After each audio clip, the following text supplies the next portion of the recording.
Yo, good evening, USA, International, Canada, Long Island, aka Strong Island, plus the tri-state areas of New Jersey, Connecticut, plus the 5 spots of Brooklyn, Bronx, Manhattan, Staten Island, and Queens. This is your man and homie, G Money Stacks, aka the Gregonator, rhymes with now or later, like the candy. Your host with the most, misunderstood, lonely nomad, unstoppable, independent podcaster, creator, YouTuber, Queens, New York native who is also a fan of New York teams, including the Giants, the Knicks, and the Mets from the neck of the woods of Laurelton, Queens, New York. And you are now rocking with me by listening and watching the 133rd episode of the Sports Edition show, Excellent, Fun, Vibrant Talks podcast, live and direct from StreamYard alongside with the comfort of my room where I do my podcast recordings, and of course YouTube as well. Of course, if you missed any episodes whatsoever, please feel free to catch up and subscribe to this sports YouTube channel page. Leave a like and a comment.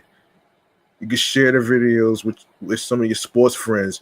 You can even hype up the videos to actually help me out.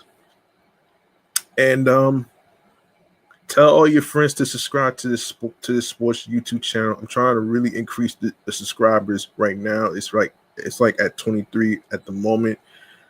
I want to do more than 23 subscribers actually. So if you could help me, it will really mean a lot. Also, make sure you click on the notification alerts so you'll be notified on when I'll be on the air live, getting ready to record a live stream podcast recording alongside with some sports topics of each episode. All right. Yes. So at the moment right now, as I was just watching the Mets game, it looks like they're losing right now. And speaking of which, it is the first day of September. Can you believe this? Can you believe August is over? This I'm telling you right now, man. Each day that goes by, including today, is going by so quick, though, man. But hey, you take it for what it is, right? All right, man. Oh man, I got some lineup of sports topics to talk about, including the New York Giants, the New York Knicks, and of course some moments of the New York Mets to talk about. So I hope y'all had a nice weekend, and I am going to cut to the chase with this segment right here.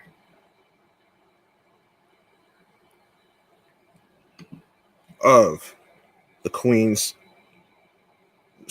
Quick Side Bleacher Bar. All right, let's do this.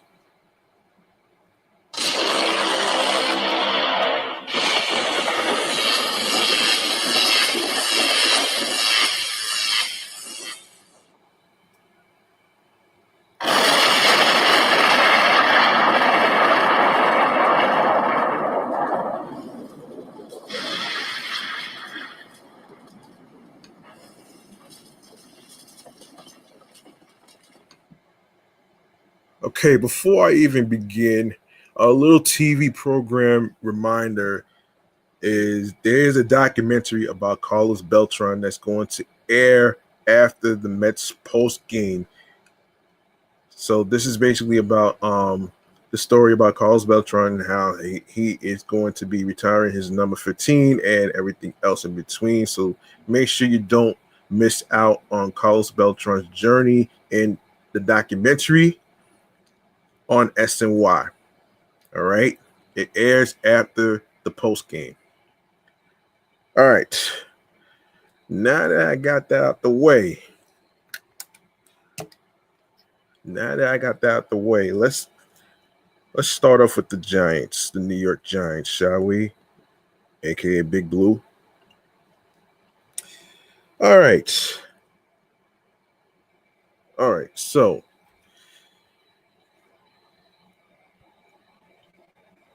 and this is according to Heavy.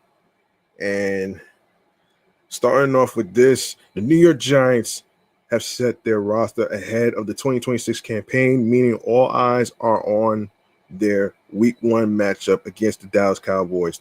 There were a lot of notable storylines that emerged as a result of the Giants' initial 53-man roster, but easily the biggest of the bunch involved wide receiver Odell Beckham Jr. making the team. Beckham managed to stand out in a crowded wide receiver room and earn a spot on New York's roster after not playing at all in the 2025 campaign.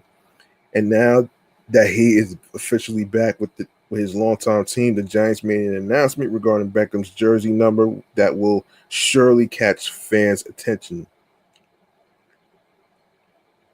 Um, After being selected by the Giants with the the number 12 overall pick in the 2014 NFL Draft, Beckham quickly established himself as one of the most dynamic offensive playmakers in the league.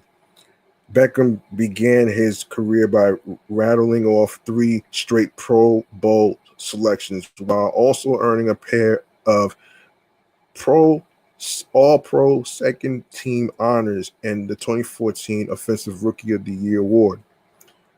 Over time, Beckham's relationship with New York deteriorated, which led to him getting traded to the Cleveland Browns ahead of the 2019 campaign. Since then, Beckham has bounced around the league, but injuries have largely prevented him from replicating the sort of success he enjoyed early in his career with the Giants. Beckham spent the entire 2020, excuse me, Beckham spent the entire 2025 campaign out of football as he sets his sights on a comeback attempt in 2026, a goal he has now accomplished. Initially, Beckham has given the number 3 jersey by New York, as his old number 13 jersey belonged to Jalen Hyatt. Hyatt was released, that opened the number 13 jersey up for Beckham. And the Giants announced that he will be returning to his roots in more than one way this upcoming season. OBJ back in 13. The Giants wore in a post on X alongside a video of Beckham running out onto the field while jersey number changes from number 3 to number 13. Let's see. Beckham's comeback story throughout training camp has been great for the team's fans, but now he needs to prove why he was kept around. At this point in his career, Beckham isn't the number one wide receiver he once was, but he can emerge as a consistent secondary target for Jackson Dart in the air. The Giants will be thrilled. Right now, Malik Neighbors, Darius Slayton, and Darnell Mooney are leading the way at the wide receiver position, with rookie Malachi Fields and Beckham factoring in as depth options at this point. Beckham may not be racking up gaudy numbers anymore, but you can bet fans will be thrilled to see him take the field in his number 13 jersey once week one rolls around. And like I said in my last episode, the regular season doesn't start till September the 9th. All right. That's a Wednesday, September 9th. All right. Let's see. Let me see if there's anything else I need to talk about. Let's see if there's any other New York Giants news to talk about here. Yeah.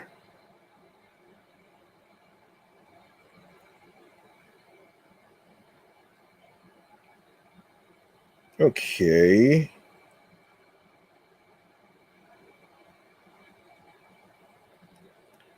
All right. Hold on.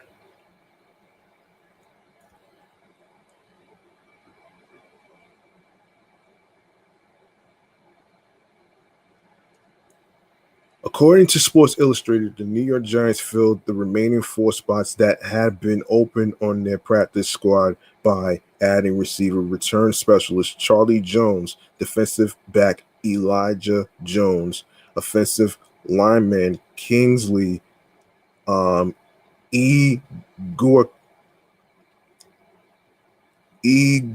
Akun, and offensive lineman Darian Kennard. Charlie Jones, 6 foot and 190 pounds, played his college ball at Buffalo, Iowa, and Purdue. He was a 4th-round draft pick out of Purdue in 2023 by the Cincinnati Bengals, for whom, hold on, for whom he played up until 2025. Jones has 8 career receptions for 69 yards and 13 rushing yards on 2 carries, but where he's really excelled has been as a return specialist, where he's returned both kickoffs and punts and has 3 returns for touchdowns, including a league-leading 100-yard kickoff return recorded in 2024. Jones has 50 career punt returns for 462 yards and 47 kickoff returns for 1,284 yards. He joins Braxton Berrios, also a receiver and return specialist on the practice squad. Elijah Jones is a 6'1", 185-pound cornerback who was originally a 3rd-round selection by the Arizona Cardinals in the 2024 draft. The 26-year-old appeared in 10 games last season for the Cardinals and had 2 pass breakups and 3 tackles. He also allowed 1 pass completion on 3 targets. Igu Akun is a 6'3", 302-pound center who was signed as a undrafted free agent last year by the Detroit Lions out of Florida. Igu Akun appeared in 4 games with 2 starts for the Lions and has a career of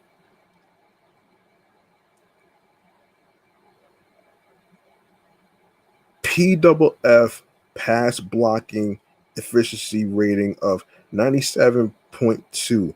He also had a short stint with the Cleveland Browns, joining their roster on December the 31st, 2025, where he would have crossed paths with current Giants offensive line coach Mike Bloomgren, the Browns offensive line coach last year.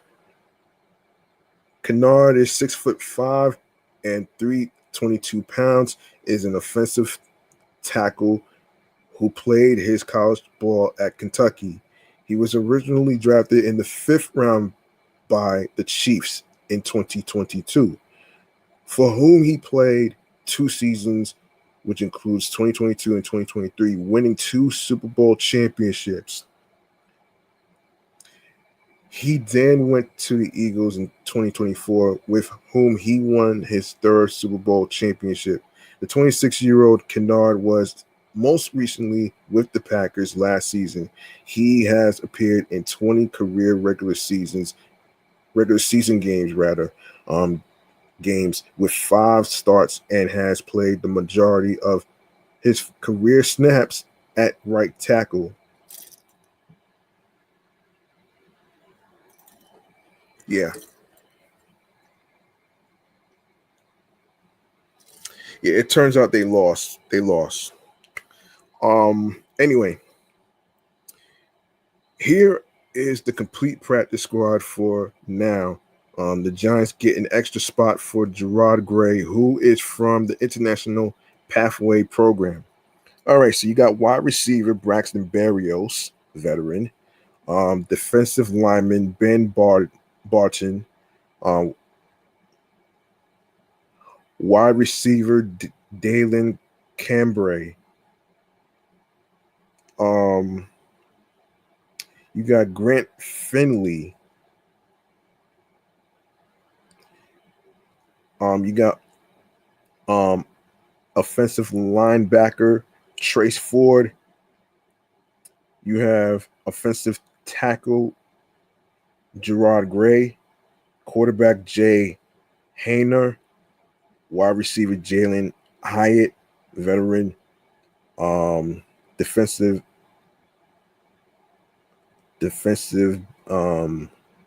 never mind.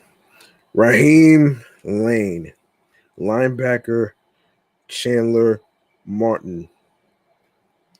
You got Ryan Sherneck, Josh Tupu, veteran. JT Woods, Elijah Jones, Charlie Jones, Kinsley Igu Akun, and Darian Kennard. All right. All right, let's see what's going on in other Giants news before I even go on to. Hold on. Let me make sure I don't miss out on anything.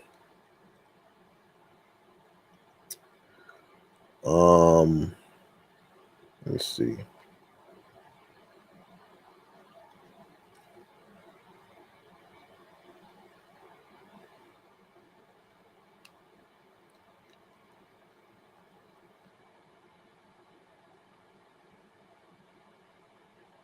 Hold on.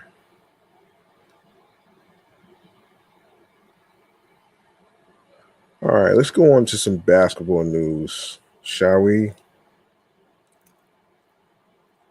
Okay.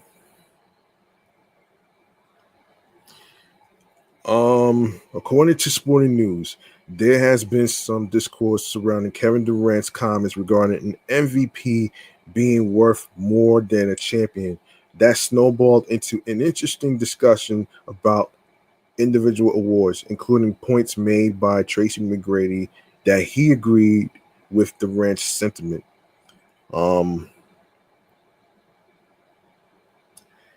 It is definitely an interesting topic because it has people talking about success and legacies.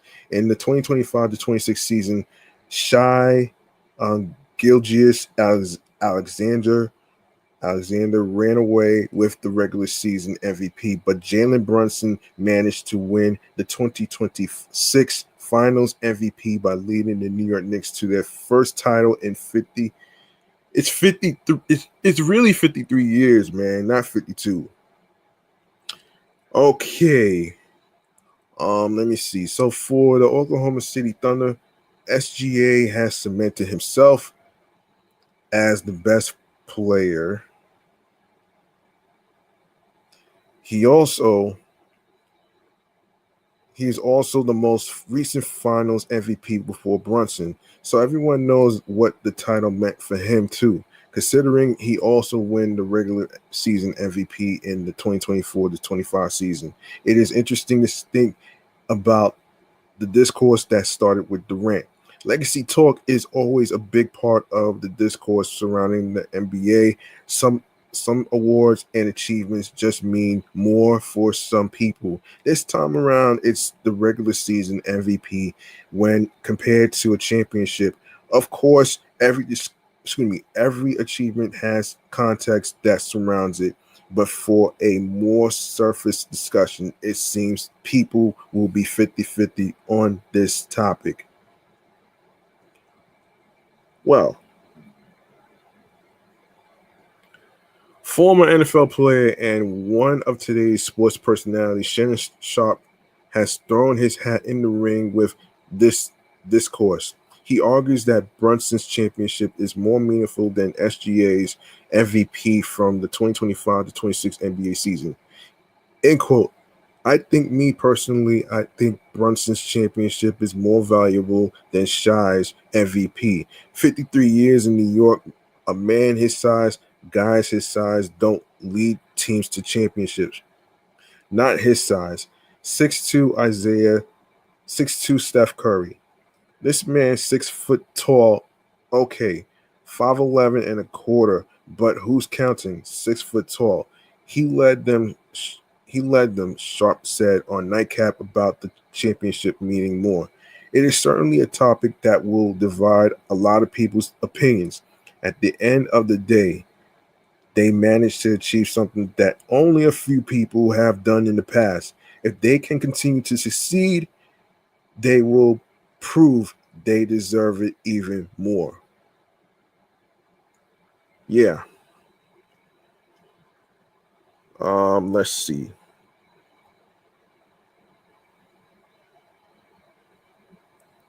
Okay. Um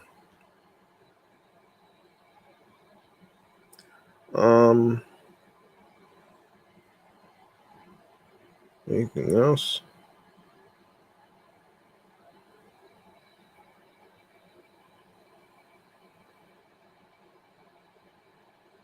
Mm.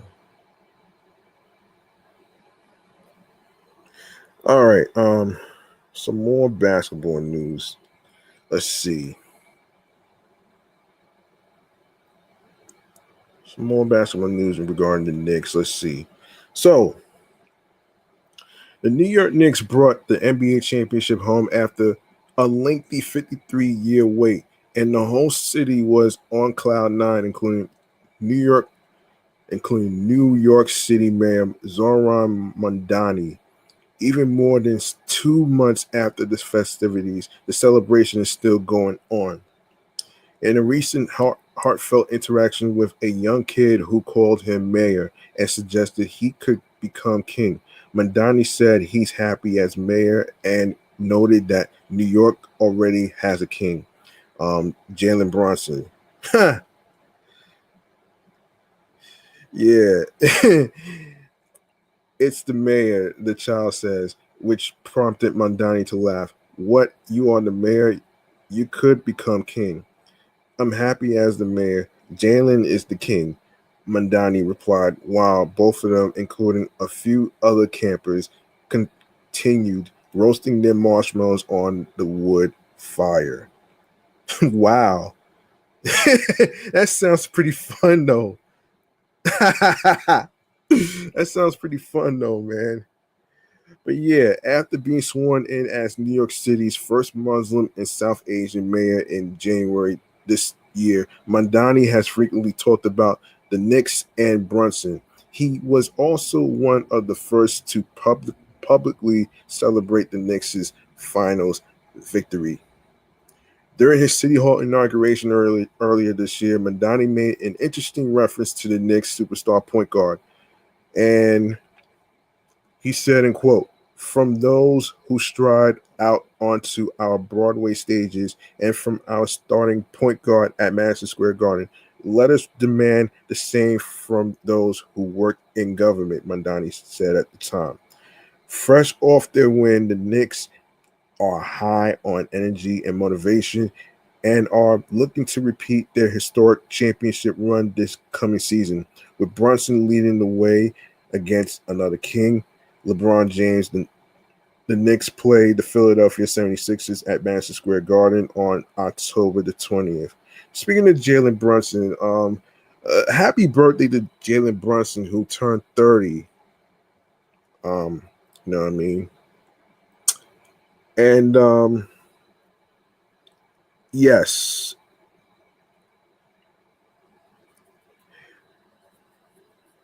yes. And I actually discussed his new book that's coming out in November of this year. So stay tuned for that.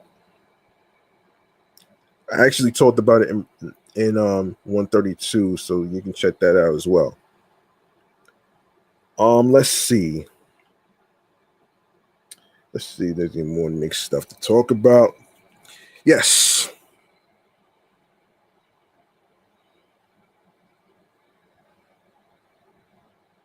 What is this?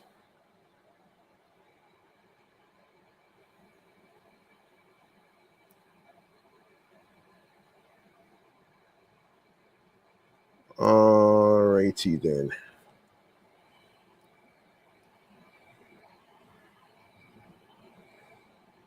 All righty then. So let's get to. All right, the New York Knicks are the defending NBA champions 2 months later, and it is still something to savor, according to Clutch Points. With the 2026 to 27 NBA season around the corner, New York will be counted on to repeat. However, ESPN experts have the Knicks winning the Eastern Conference, but not the title. Some of these ESPN analysts and stuff, some of them are a bunch of haters.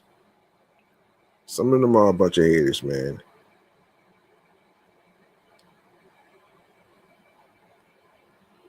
Some of them are just insecure idiots.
Why?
Hmm.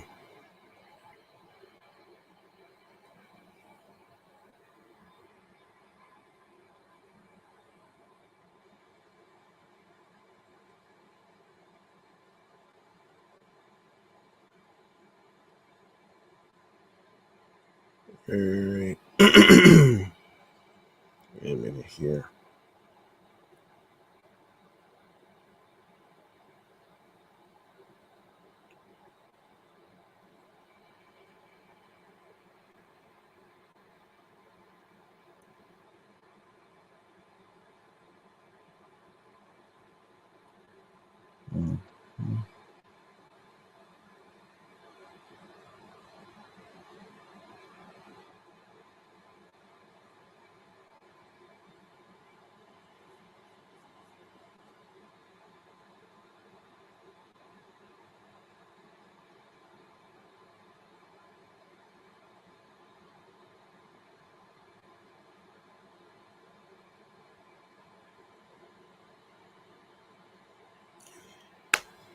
Yeah.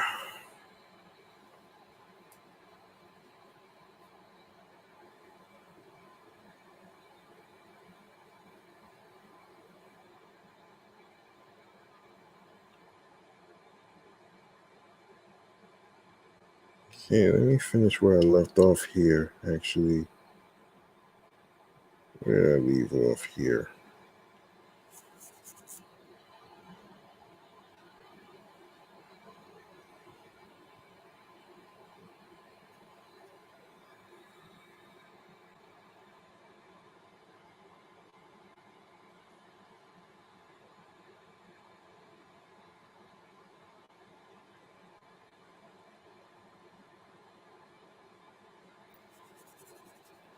Um, where was I?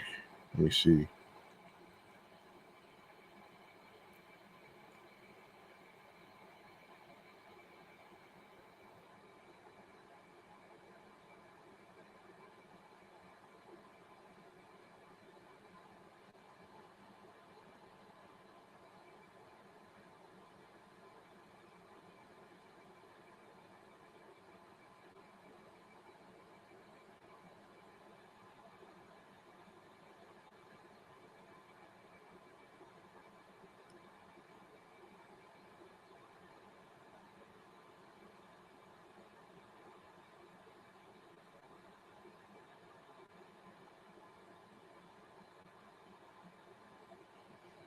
Okay, I know where I left off here. All right, I found that topic. Let's see.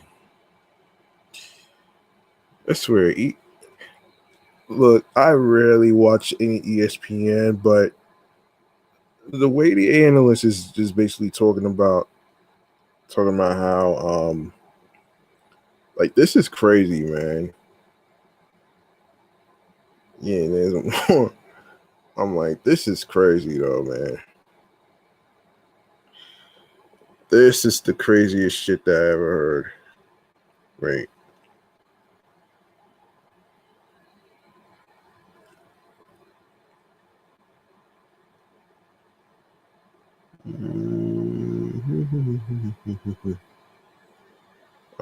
Let me see.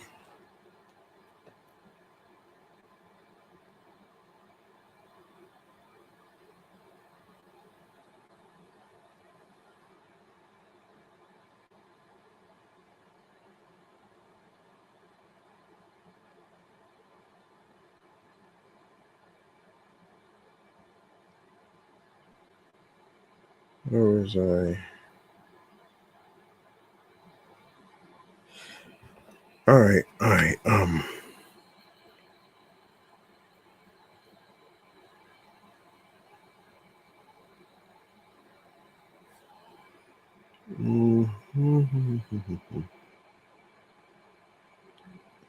in the hell did I?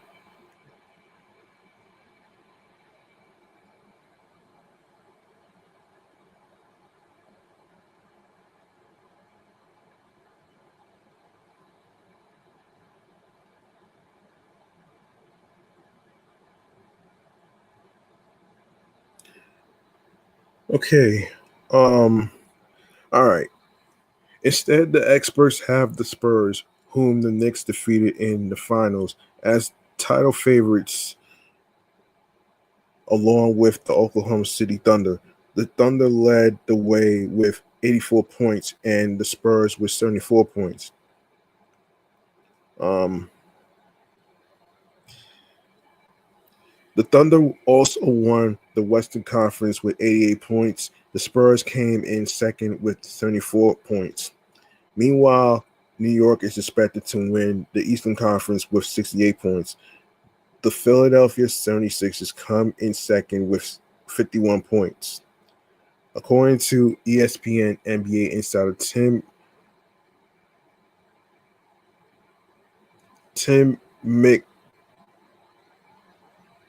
McMahon, the Thunder and Spurs hold the edge because of talent.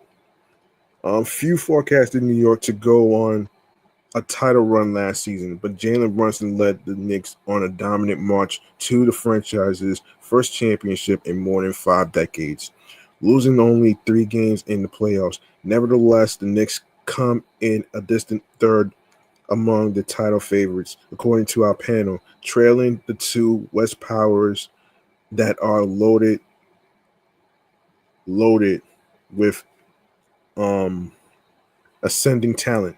For the Spurs, they obviously have Defensive Player of the Year Victor Wembanyama. They have an emerging core with De'Aaron Fox, Dylan Harper, and Stephon Castle. I hate those guys. Meanwhile, the Thunder still have the top-notch Shai Gilgeous Alexander. They also have depth in Chet Holmgren, AJ Mitchell, and Jalen Williams. Combine that with LeBron James and Jaylen Brown on the 76ers, and the Knicks have their work cut out for them. All right, and other New York Knicks news to talk about here. Let's see. Wait, hold on. I saw something actually. I saw something.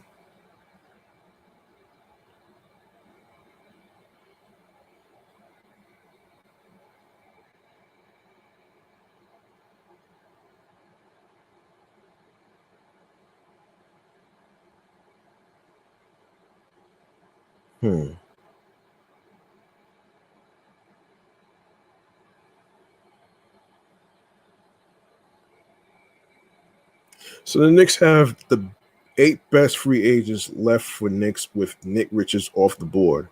Okay, let's talk about that. Let's see.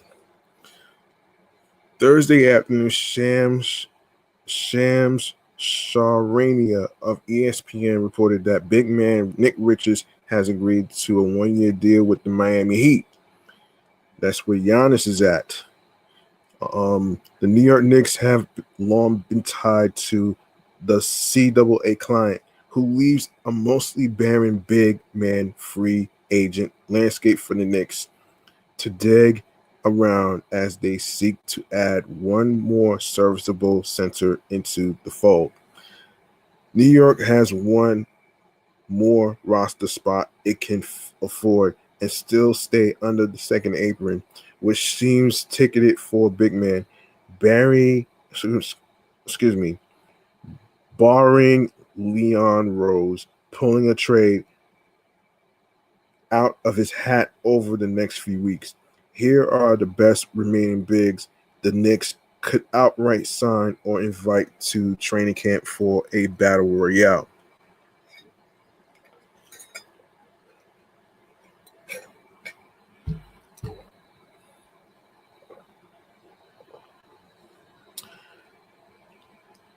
Of course, they're not going to sign Ben Simmons. I don't think that's going to happen. But that's number one. The 30-year-old Simmons is the only player on this list that didn't play in the NBA game last season. But the top pick of the 2016 draft offers the most intrigue.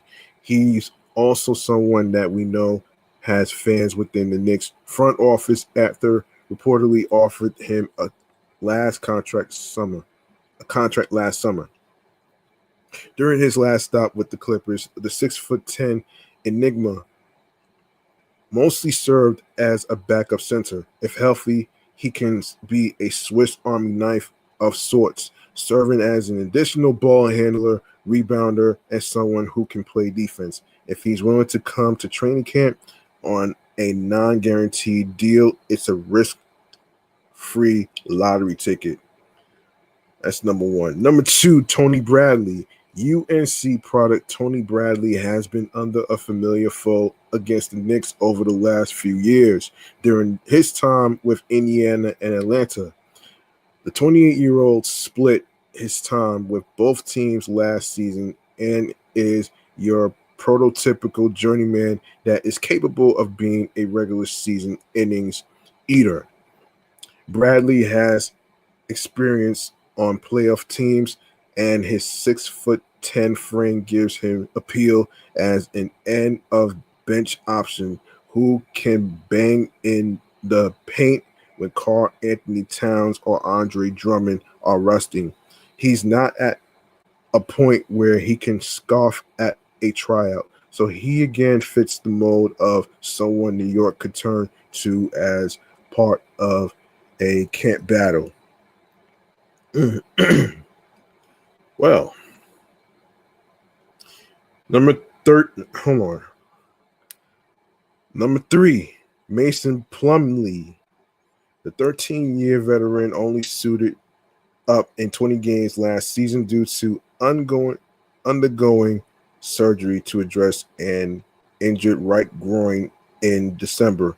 Plumlee finished the year as a bench warmer with the Spurs, but is not long removed from his rotational days with the Clippers and Suns. The 36-year-old's knack for being active on the offensive boards could provide a nice jolt of energy in a reserve role. He's also highly respected around the league and isn't scared of sticking up for his teammates. The edge he plays with and desire to show he still has something left in the tank could be of use to New York, with every team in the league gunning for them. Number 4, Drew Eubanks. Drew Eubanks saw action in 42 games for the Kings last season, including 11 starts, where he averaged 5.2 points and 3.0 rebounds. The 8-year pro season ended in March due to a torn UCL in his left thumb. The 29-year-old has suited up 6 different teams during his career, with the most successful tenure coming with Poland, where he started 50 games across a season and a half while averaging a solid 8.4 points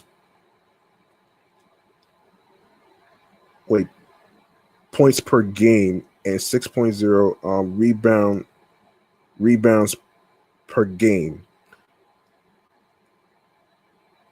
He's not a household name, but he's a guy willing to do the dirty work, and that's worth taking a chance on in a post-Richards world. Number 5, Bismack Hold on.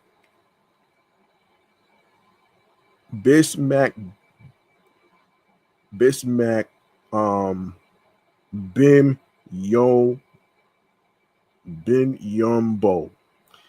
Oh gosh. Please forgive me. Some of these players' last names are very hard to pronounce, so just bear with me. A 15-year vet is one of those players that feels like he's been around forever, but the 6'8" big man is still just a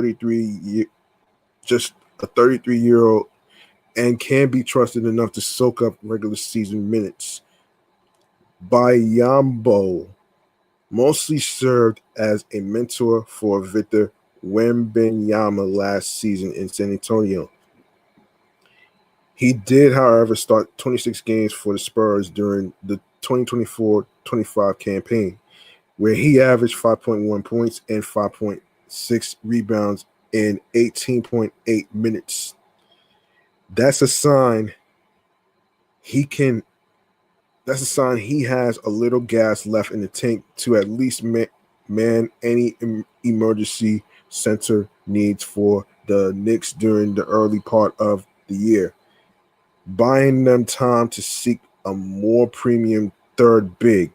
Number 6, Dwight Powell, the longtime Maverick, has spent all but five games of his career with Dallas. Powell has stated his desire to play one more season, but the chances of a retirement tour with the Mavs are slim due to their glut of big men. The 35-year-old fan favorite hasn't averaged more than 15 minutes a game since 2022 to 23. However, he is familiar with Jalen Brunson, aka Captain Clutch, and could be willing to relocate to chase a championship. Number 7, Kevin Love. Perhaps the allure of living in Manhattan and joining a championship team is enough to convince the 5-time All-Star to come to training camp. The Knicks were able to sway Malcolm Brogdon to sign a non-guaranteed deal last year, and that might be the best offer that comes to the 37-year-old's way. Love played sparingly in a reserve role for Utah last season, but he can still knock down shots. 37.3% from threes last season, and was once one of the best rebounders in the league. Number 8. Hold on.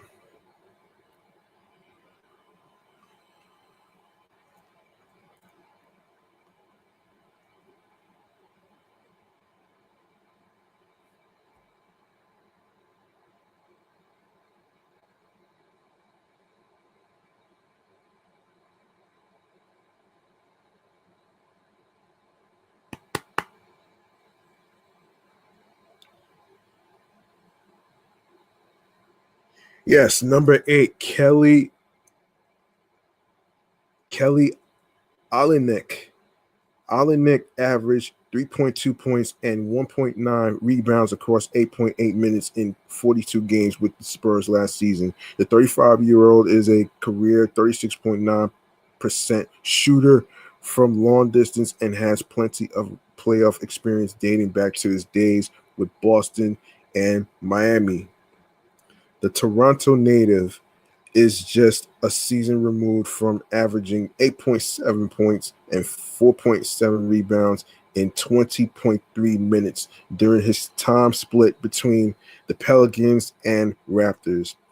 His calling card isn't rebounding or rim protection, but he's a 7-footer who could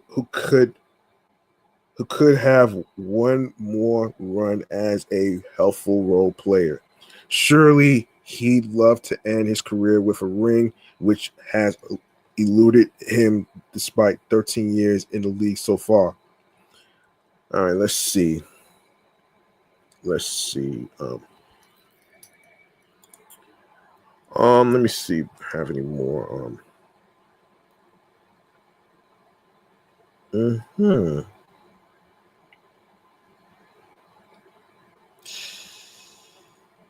All right.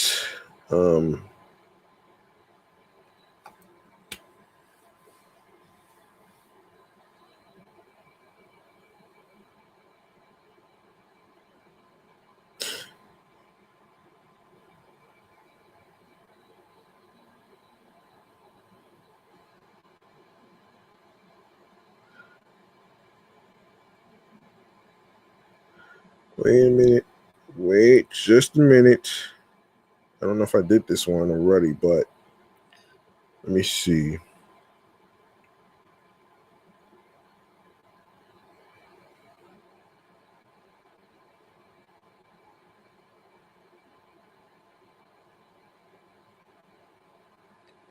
All right. Okay, another topic according to Sporting News. Let's get to it right here. Championship windows have never gotten shorter in the NBA than ever. The emergence of the new salary cap rules and second apron makes owners less willing to spend all their money competing for more than half a decade. This leads to blowing rosters up too early and the rise of parity in the league. Title contenders have found ways to circumvent this, and the San Antonio Spurs, led by Victor Wembanyama, are a prime example. The New York Knicks, with Josh Hart and Karl Anthony Towns, may need to copy their rival if the goal is to compete over a longer span of time. Knicks Towns Towns and Hart likely to take a pay cut. Take a pay cut. A la Wembenyama to keep the championship core. Oh boy. The Knicks are not a team built on player development and drafting. Far from it. Much of their championship core came through acquisitions and big asset moves, whether in trades or free agency. Two of the biggest names they got that way were Josh Hart and Karl Anthony Towns. Both will be up for extension soon, and they are not getting any younger to justify huge pay raises. So they may have to the same route as Victor Wembanyama and take a pay cut. Oh wow. How likely is it that these two help out the Knicks in terms of financial and salary flexibility? New Yorkers would love the answer via James L. Edwards III of The Athletic. End quote. It's very realistic. Neither Towns nor Hart will get the max extensions they are eligible for. So technically, they'll be taking discounts. Towns' situation will be trickier than Hart's. He'll take a discount, but by how much? And does New York want to pay the 30-year-old Towns $55 million to $65 million per year over the next 4 years? That's a question the Knicks will keep pondering. They wrote. Oof. So Karl Anthony Towns is currently taking up the most space on the Knicks' payroll, and it will stay that way for at least 2 more years too. He is slated to earn $57,078,728 during the 2026-27 NBA season alone. This ranks as the ninth most expensive deal in the league. For the 2027 to 28 season, Towns' salary will go up all the way to $61,015,192.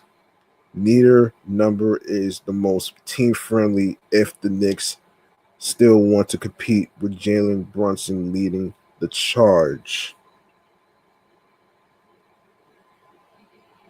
Hmm. Wow. Wow.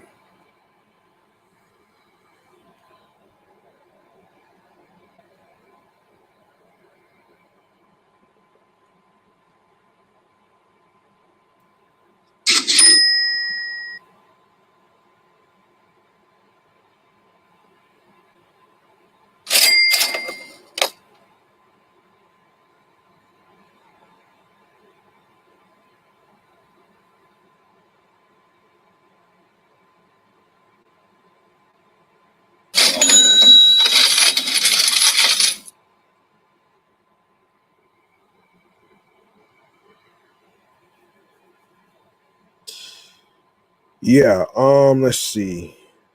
All right. Oh wow. All right, the projected per 36 minutes 2026 to 27 numbers for Towns are still high, but they are not that drastic for him to take a max extension. Towns is eligible for a max contract worth $272 million over 4 years.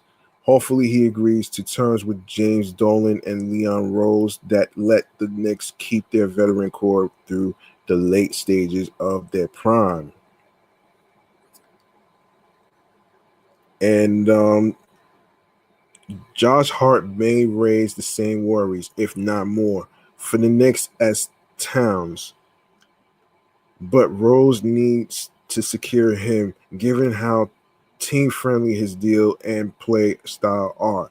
More than that, his extension has a way bigger uptick than that of the big man.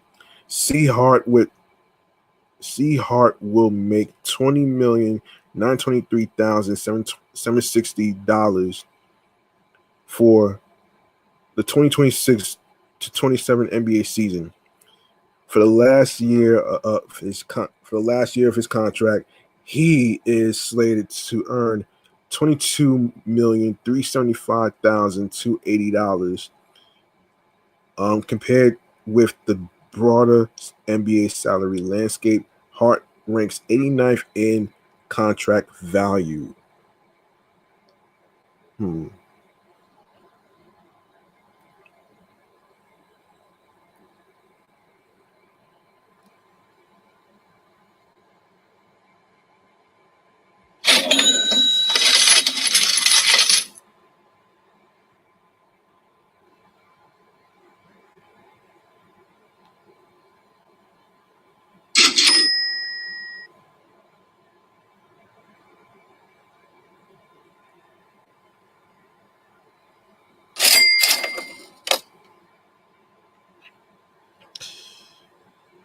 All right. Hart is projected to land a deal worth $54 to $62 million over 3 years. If he wants to push his luck and gain leverage, some even value his next deal at around $70 million. In any of those scenarios, the Knicks will have to use their competitive culture to lure him back to Jalen Brunson's side. In fact, the chance for title contention might be the only edge that the Knicks have over other other squads if they want him to take a pay cut. This is because his per 36 projections for the 2026-27 season um post um posted that he would perform at a higher level and produce larger numbers.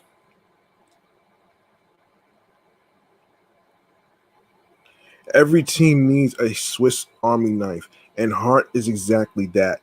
Can the Knicks win the bidding war for him, or is he going to take the initiative to stay with them? Victor Wembanyama and the Spurs have clearly set a standard for what being team-friendly and win-oriented means. Hopefully, despite triumphing over the aforementioned team, the Knicks take a page off the rivals' playbook to retain the championship winning core. Yeah, you gotta do what you gotta do, man. You gotta do what you gotta do. You know what I mean? You gotta do what you gotta do, man. And do right for the team. You know what I'm saying? So there you go, right there. And congratulations to Karl Anthony Towns who got married to Jordan Woods on, recently. So congratulations for tying the knot. Anyway, let's continue here. Let's continue. So let's see. Oh.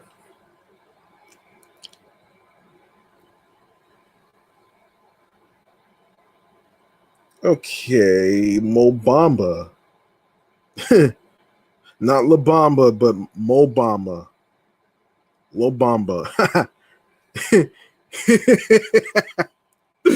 Oh shit. As we get closer to the start of training camp next month and the eventual preseason games in October for the defending NBA champion New York Knicks, fans are still wondering when the team will fill the vacant third center spot and who it will go to. At this stage of the offseason, the free agent center options aren't spectacular for the Knicks, who just watched the Miami Heat reportedly sign Nick Richards on Thursday. There's also a guy like Hunter Dickinson, who could also be a strong two-way candidate for the Knicks. Needless to say, this means Leon Rose will have to wait to see if teams such as the New Orleans Pelicans and Los Angeles Clippers, who have a dearth of talent at center, will cut someone before opening night. However, the Pelicans and Clippers aren't the only two teams with an abundance of front court depth. The Utah Jazz are quietly loaded there too, which means Mobamba,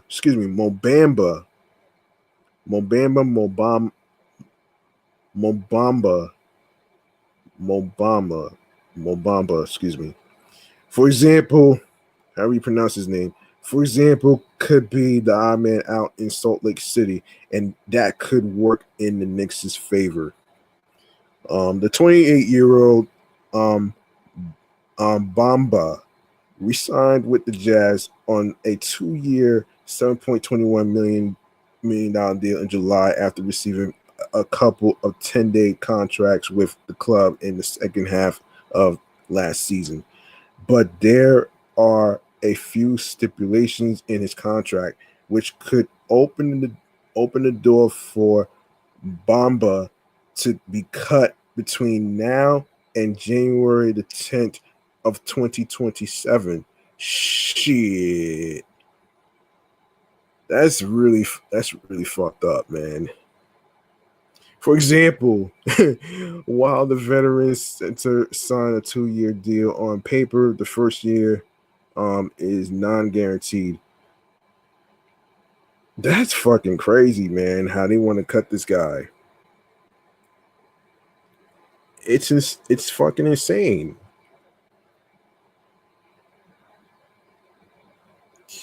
And I'm pretty sure there's some fans out there that's actually outraged by all this shit.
Why?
Oh boy.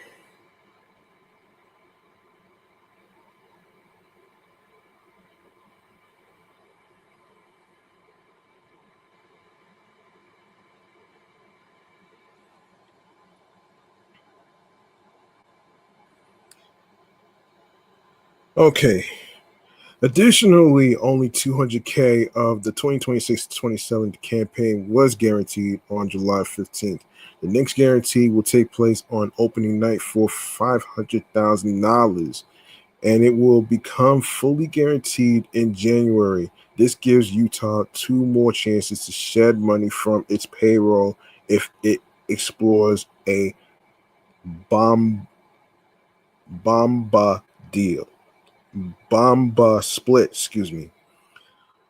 The chances of Bomba's deal becoming fully guaranteed in Utah are not high, given that the Jazz have Jusuf Nurkic, Laurie Markkanen,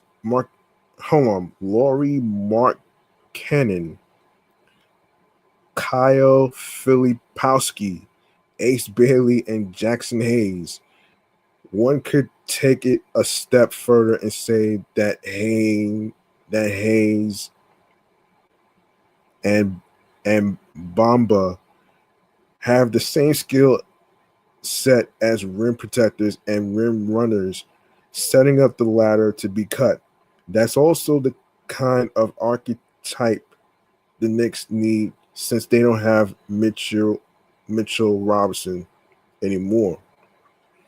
In a 10 regular season games with the Jazz's G League affiliate, the Stars, the former first round pick, averaged 16.2 points, 11.8 rebounds, and 2.0 blocks, and 26.6 minutes per game. And for the tip-off tournament games, he was ranked second in the G League with 102 defensive rebounds. Let's see. The Knicks could certainly use the help on the glass. They have to replace Robinson. And Ariel Hukporty's production. Yeah, and Robinson's production includes 8.8 rebounds per game, 4.6 defensive rebounds, and as for Ariel Hukporty's production, 2.9 rebounds per game, 1.9 defensive rebounds. The last time Bamba played considerable minutes and had a role in the association was in 2024 to 25 with the Clippers. That's 28 games. And the Pelicans, 4 games, where he averaged 4.3 points, 4.5 rebounds, and 1.0 blocks in 12.9 minutes per game. Depending on how preseason goes for Bamba, the Knicks could be a legit suitor for him either sometime next month or by the new year. That makes him a useful name to have in their back pocket in case their center search stretches into the regular season. All right.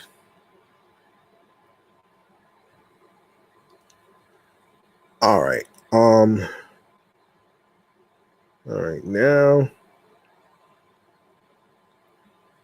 we go on to the Mets territory here. I want to get to. We're gonna get to some moments other than Jeffrey Yan's viral moment. I'm gonna actually get into that first, and then get to Jerry Young and the rest. So, all right.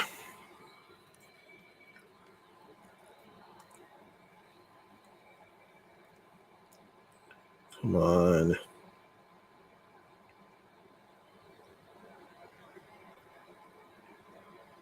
Where's Jeffrey Yan? Here it is.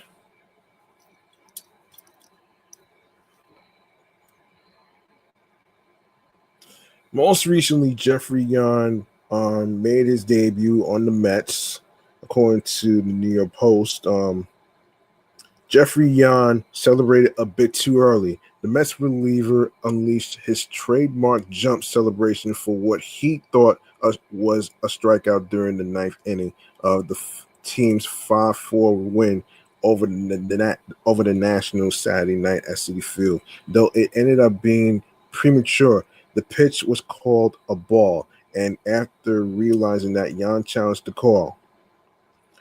Jeffrey Yan uses the ABS challenge on what he thought was strike three. His challenge was unsuccessful, but he got to celebrate a strikeout 2 pitches later.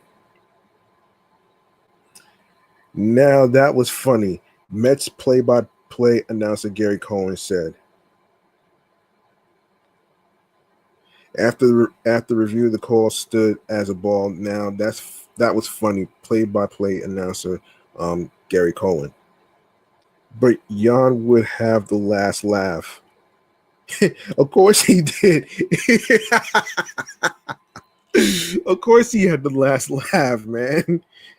2 pitches later, Yan got Yasser Nunez to whiff on a slider for a strikeout to end the inning. Yan again went into his jump celebration and added a bit extra onto it for good measure. Now Yan can celebrate, Cohen said. Yan ended up being the winning pitcher as the Mets rallied from down a run in the bottom of the ninth inning with Francisco Lindor's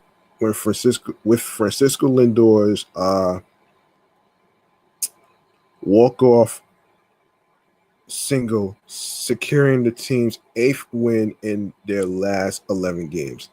The Mets have somehow begun to string together wins since acting as big-time sellers at the trade deadline, which is when, with the bullpen depleted after those trades, Yan got his chance in the majors.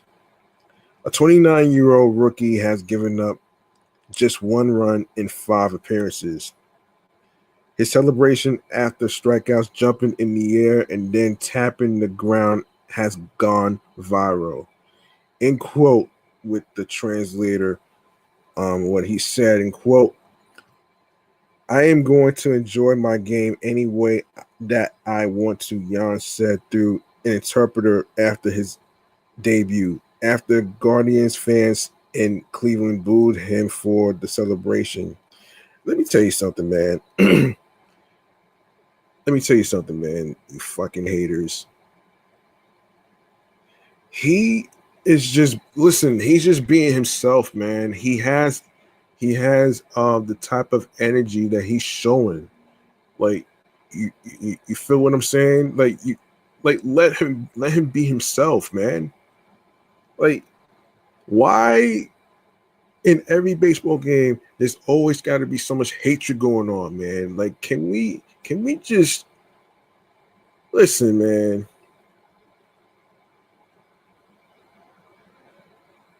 Listen, man, I just wish we could flush the hate down the damn fucking toilet, man. Like, like, be for real, man. But the reaction was different on Saturday as Jan was making his Citi Field debut and was embraced by Mets fans. I felt really welcome today, Jan said. He struck out 3 batters in 1-2-3 scoreless innings,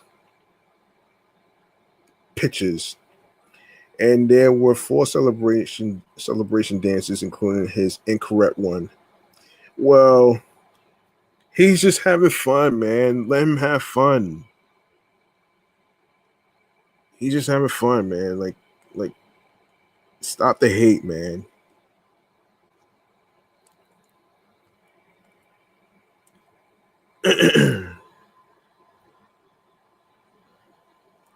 Let me see. Let me see if there's anything else. Let me see.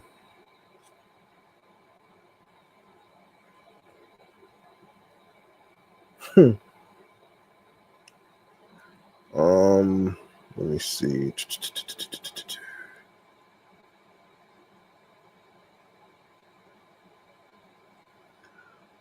Hold on.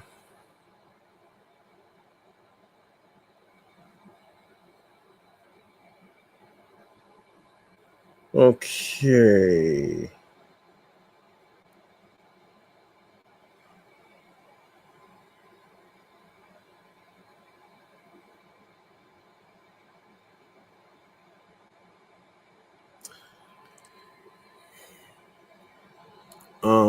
Let me see.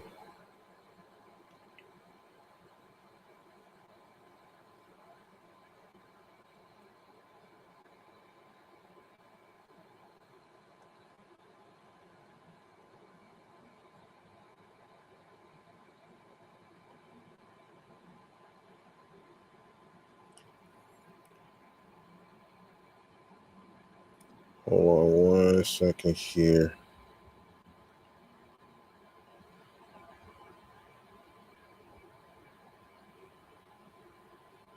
So let's see. Let me get to.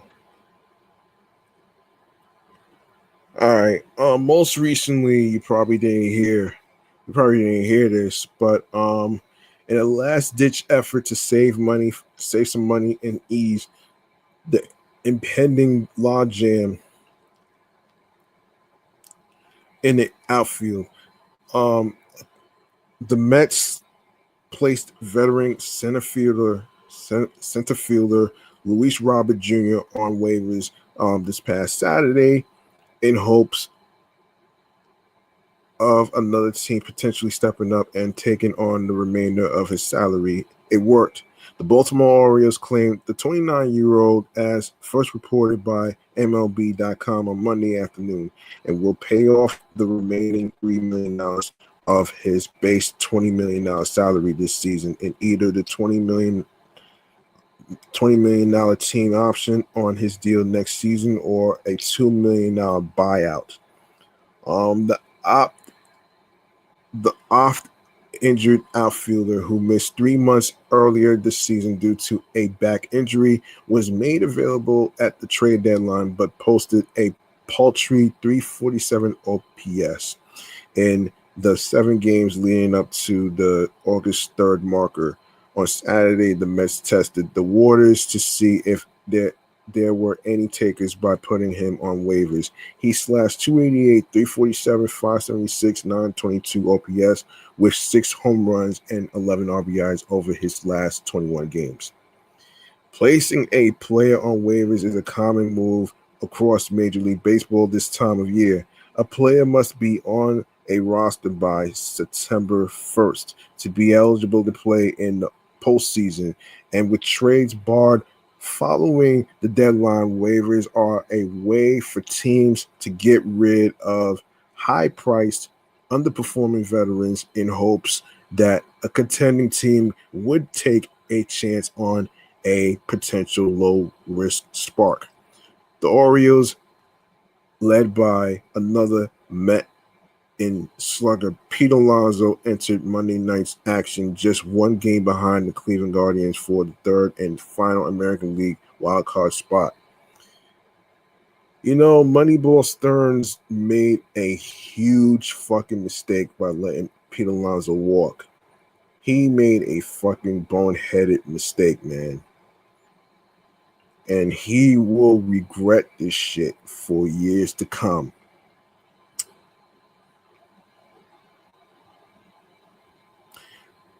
Still, Baltimore's renewed interest in Robert is understandable. When healthy, he has still shown flashes of the All-Star who hit 38 home runs with the Chicago White Sox in 2023. Our Orioles outfielders this season have combined to post a 0.0 WAR, while their center fielders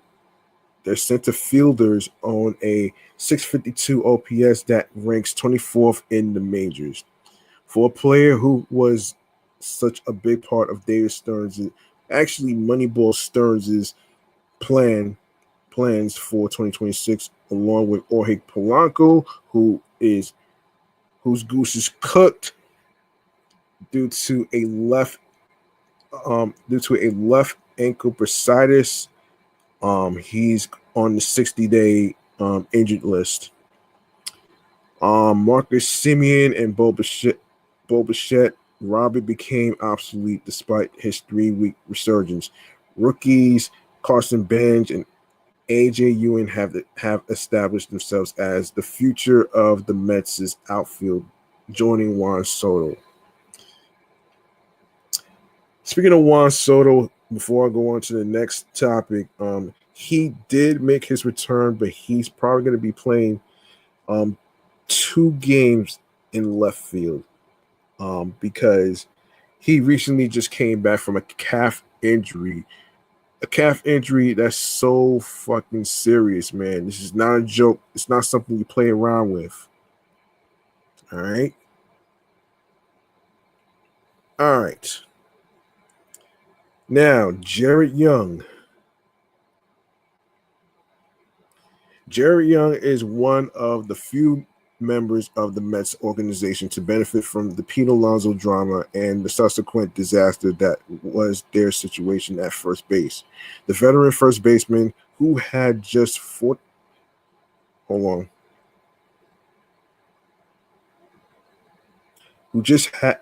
who had just 44 career MLB games to his name entering this season,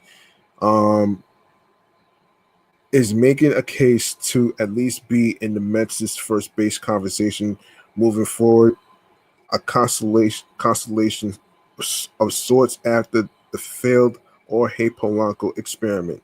In 87 games, the 31-year-old is batting .272 with a 780 OPS, 8 home runs, and 35 RBIs. The bulk of his production has come over his last 44 outings dating back to July 5th, where he slashed 317, 368, 482, 850 OPS with 2 round trippers and 21 RBIs. Good God. I've been able to show what I believe the whole time. Young told AM New York, I've been a quality player for a long time in my own eyes, and then you just need a spot and an opportunity, and those are hard to come by in the big leagues. When asked if he thinks that this sort of production is sustainable and if the chance to cement his spot at first base beyond 2026 exists, he added, in quote, I fully believe it, but it's not up to me. At this rate, his fate ultimately rests in what president of baseball operations Moneyball Stearns does this offseason. The organization still believes that Polanco can be a valuable contributor in 2027, but whether that is as an everyday first baseman remains to be seen. I doubt it. If the team needs to find days to keep him off his feet due to the ankle bursitis that ultimately ended his debut campaign in Queens early, relying on him would be a foolhardy move. Yeah, that would be fucking malpractice, Moneyball Stearns.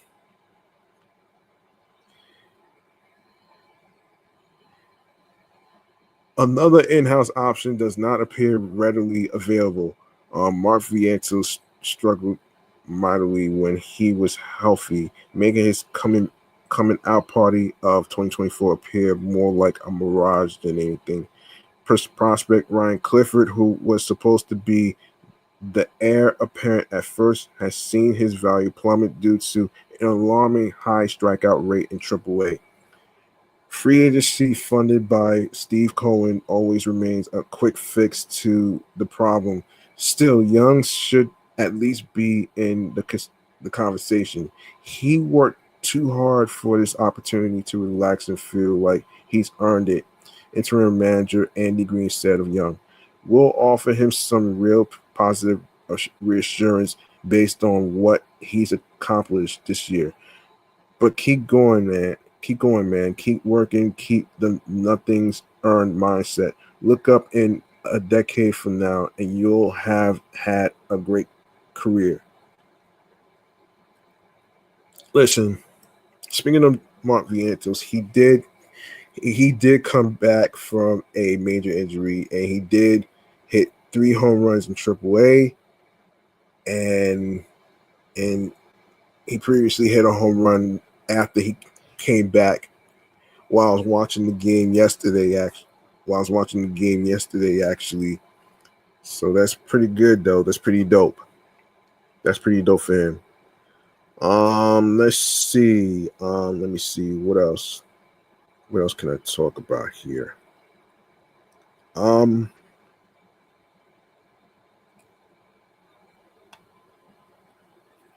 Let me see. There's been some call ups actually.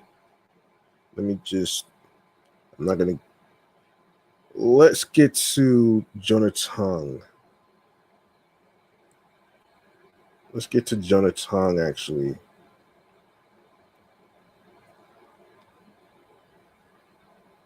Hold on.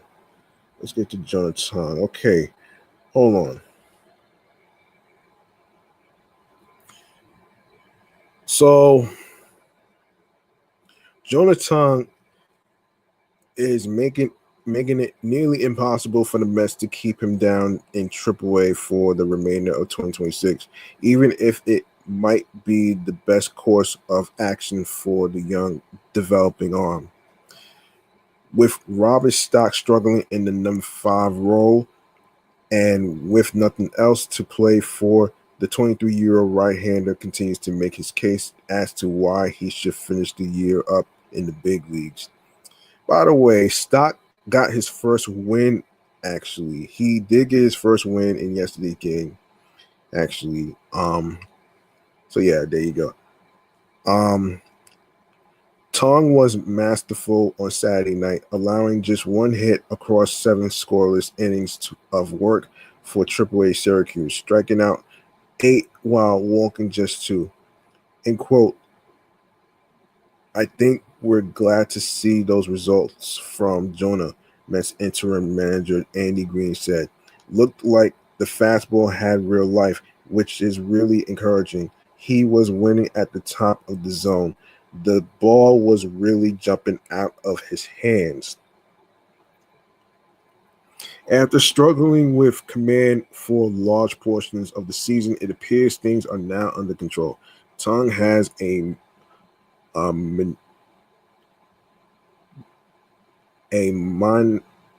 minuscule 0.84 ERA across his last 4 starts, allowing just 2 runs in his last 21.1 innings of work. He has also walked 2 or fewer in 5 of his last 6 starts. The Canadian has long been considered a viable future asset for the Mets' rotation and will undoubtedly be in contention next season. This stretch might just accelerate the process. Still, it would be wise for the Mets to practice caution with the young arm.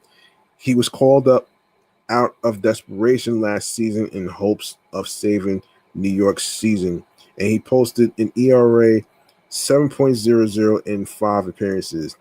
The stat line was kinder in 3 emergency big league outings this year. A 3.60 ERA, but the warts that had been plaguing his game since late last summer were still very much there. He's doing some really nice things, Green said. So that's definitely not unseen. It definitely becomes a discussion point for president of baseball operations, Moneyball Stearns, myself, and other people. Encouraging outing from him for sure. Well, I don't know if he's gonna come up anytime soon. From what Ryan Finkelstein talked about in his Locked On Mets episode, if you didn't know, he talked about it. Make sure you check that out. By the way, speaking of Jonathan, he did an interview with fellow YouTuber Max Goodman from Speaking of the Mets. Of course, make sure you subscribe to Max's Speaking of the Mets YouTube channel page, and all the interview videos that he did with interviewing prospects and stuff. So make sure you check those videos out. All right. Let's see. Who did they call up? Okay. Yes. So who did the Mets call up today? Let's see. According to Amazing Avenue, with at the rosters expanding from 26 to 28 players now that it's September, the Mets have recalled outfielder Nick Morabito and right-handed relief pitcher Dylan Ross from AAA Syracuse.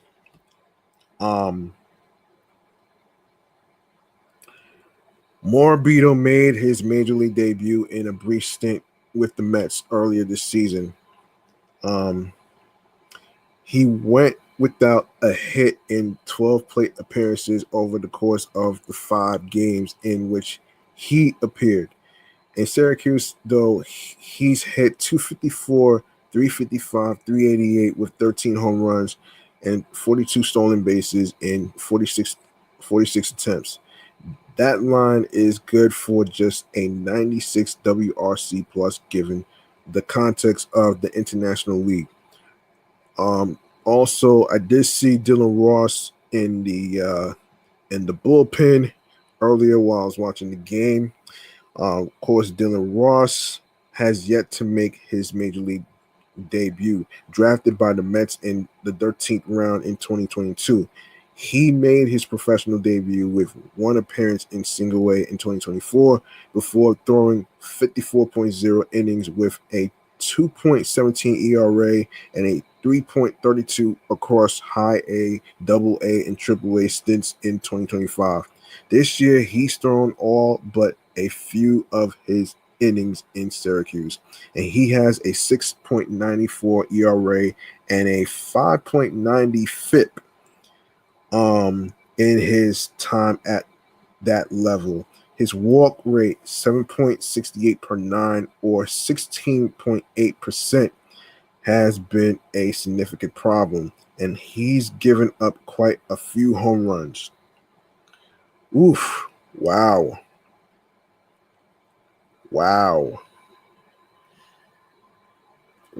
That's really crazy right there. That's crazy right there. Oh, all right. Let's see. What else? Let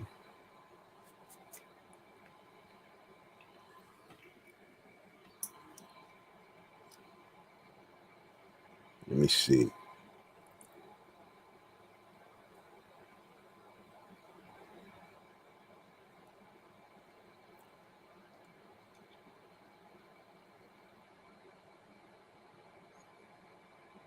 Okay.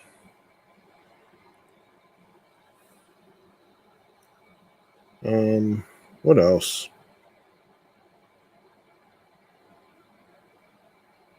They lost to the Rays, so they lost to the Rays. So anyway, let me see if there's anything else that I can talk about here. Hmm.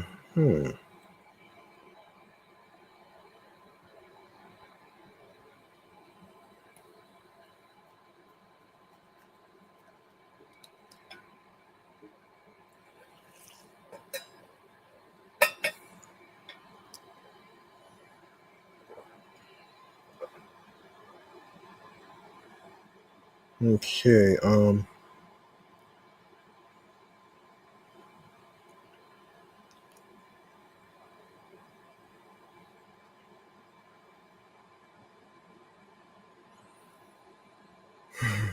right. Let me see.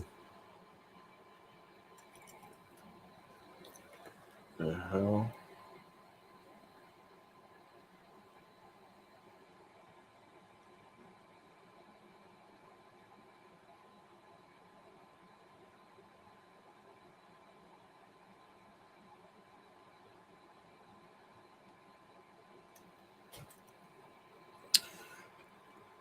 Let me see. Oh, Zach Thornton. Let's talk about Zach Thornton.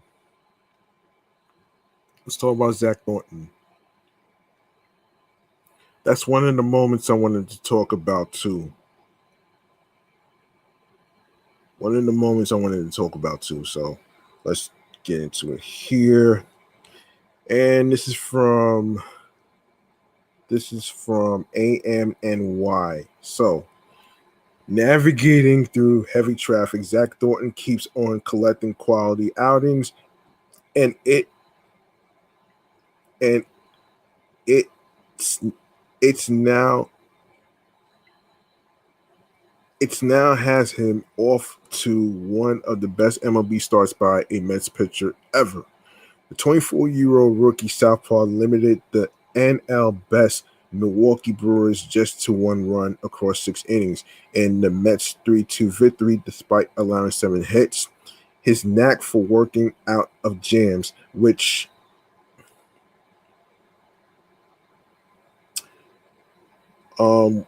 yes, which included inning-ending double plays in the second and sixth, helped lower his 2026 season ERA to 2.88. End quote. That's a really good lineup. Mets interim manager Andy Green said they were set up with a bunch of righties to attack him. He handled it beautifully. You really can't look for more than 6 strong innings from him. Across his first 10 career big league starts, Thornton has allowed just 18 earned runs. Only his teammate Nolan Lightning McLean, 14, Masato Yoshi in 1998, Ed Lynch, 16 from 1980 to 1981, Jim McAndrew, 17 in 1968, and Dylan G, 17 in 2011 have allowed fewer runs in their first 10 career starts as full-time starters for the Mets. And he says, in quote, every pitch matters, Thornton said of the biggest lesson he's learned across these 10 starts. Last week, Padres star Fernando Tatis Jr. took me deep on the first pitch of the game, and it's just like every pitch matters from pitch 1 to 90. Tuesday night's gritty performance marked his 8th straight start in which he allowed 3 runs or fewer, owning a 2.42 ERA during that stretch.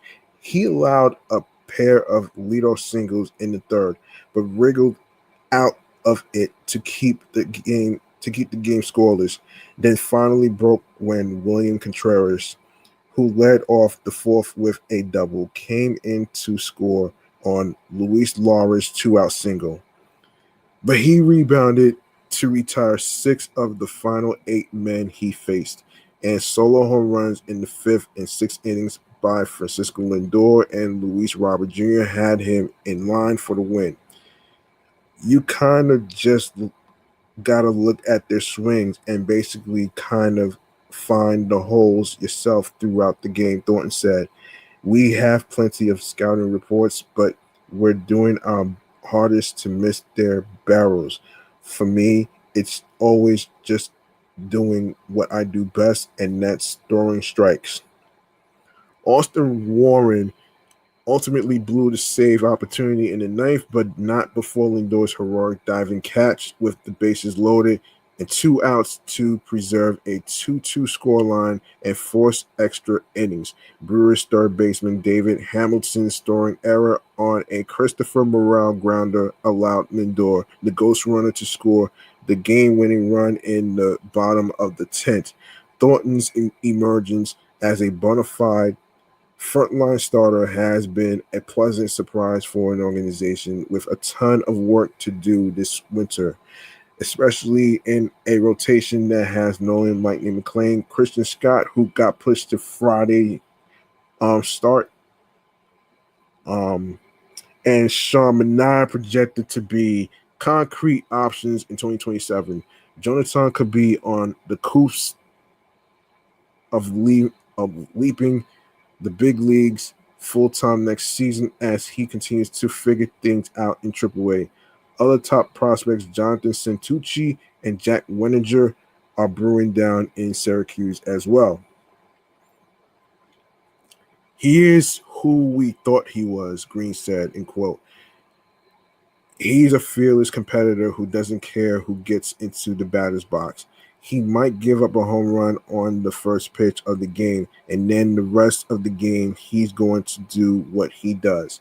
You want guys who are unfazed. You want guys who are unaffected by tough circumstances, and that's what he's been. He's been really, really good. Yeah, so these are the moments of the Mets. These are the moments of the Mets. Let me see.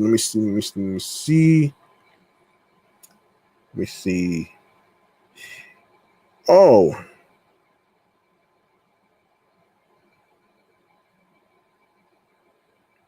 Okay. Let me see. All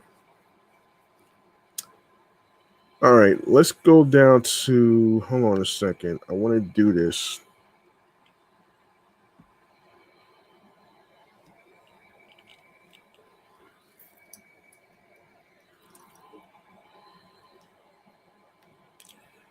All right. I want to do this actually.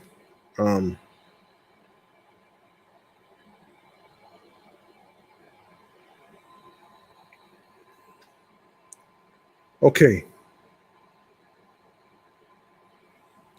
All right. Now it's time for the sports rundown.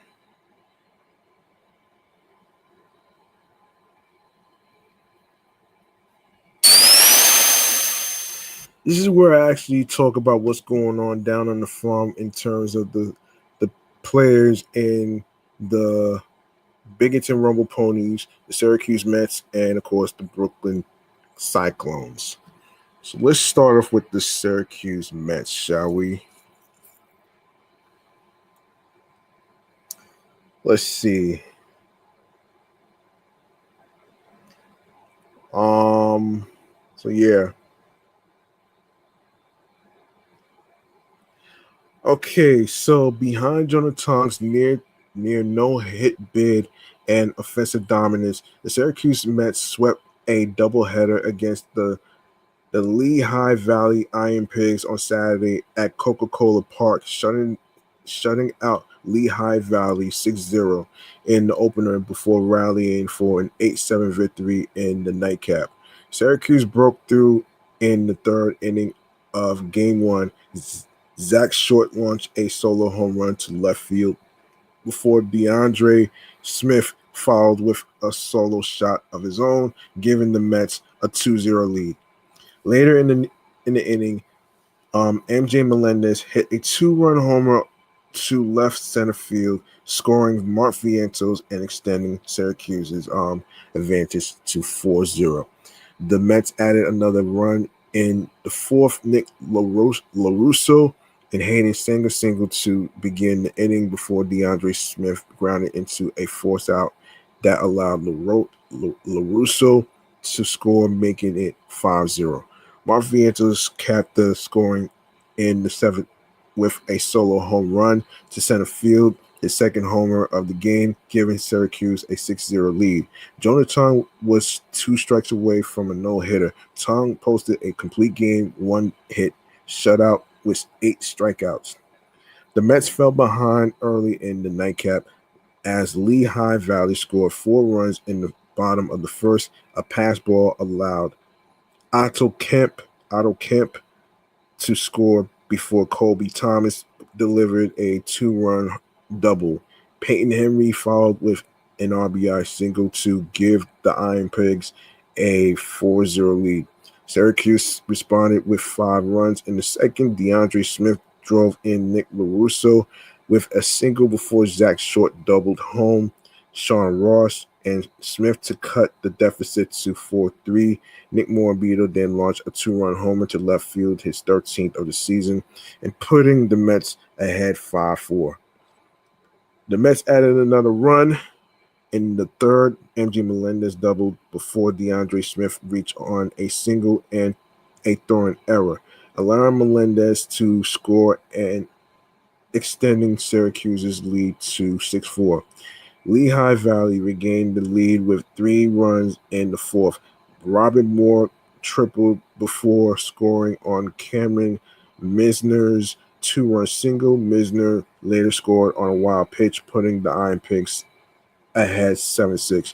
Syracuse tied the game in the sixth. Zach Short walked and moved to third on Nick Morabito's sacrifice bunt and wild pitch before scoring when Ronnie Mauricio grounded out, making it 7-7. Billy Amick put the Mets back in front in the seventh when he launched a solo home run to right center field, his 4th of the season, giving Syracuse an 8-7 lead. Syracuse's pitching staff protected the 1-run advantage in the bottom of the 7th to complete the sweep. Dan Hammer got the start and only recorded 1 out in the first and allowed 4 runs. Dylan Ross ended the inning by recording the final 2 outs. Matt Turner tossed a scoreless second inning. Jack Weisenberger followed in bulk, worked 2 innings and allowed 3 runs. Friday Gomez and Brian Matoya did not allow a run in the final 3 innings, and Matoya earned his first AAA save with 2 strikeouts. Vientos homered in the opener and finished with 3 hits, while Short, Smith, and Melendez also homered. In the nightcap, Morabito finished with a 2-run homer. Short drove in 2 runs with his double, and Amick's 7th inning solo shot proved to be the game-winning hit. Okay. Game-winning hit. All right, so let's see. Let me see. Let's go to what's going on in Brooklyn. Yeah.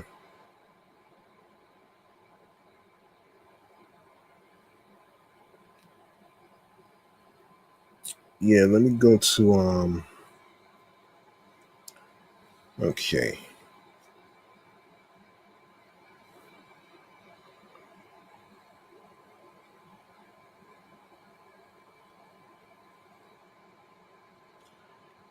Let me see. Let's see what's going on here.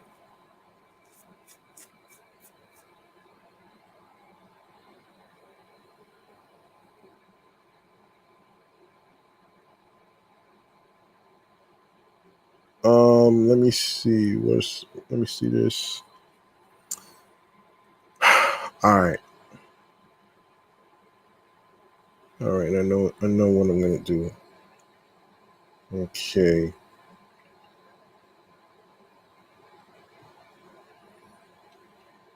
Syracuse Mets homestand highlights. Of course, today.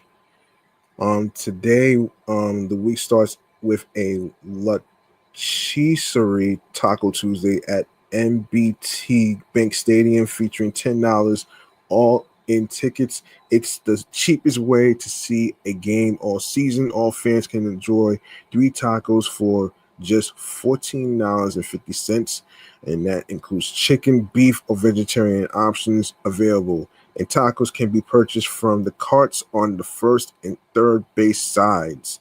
Tuesday is also Cheesery Night Part 5. Fans of the Tony Kornheiser Show know you can use the code PEOPLE. All littles are welcome. Tomorrow, Wednesday, September 2nd, excuse me. Of course, this 6:35 p.m. game, 5:30 p.m. gates. Okay, so Wednesday is a We Care Wednesday presented by Exelis Blue Cross Blue Shield as the Mets welcome local organizations to table on the main concourse. For details and to purchase tickets to benefit those organizations, you can visit milb.com/Syracuse Community We Care Wednesday. Wednesday is also Wildcat and Wine Slushies Wednesday. Ooh, fans can enjoy $1 off any slice at the Wildcat concession stand, third base side during each Wednesday home game. Plus 50% off Thousand Islands wine slushies every Wednesday at the Jim Beam Dugout Bar, which is behind home plate, and the 315 Bullpen Bar at left field.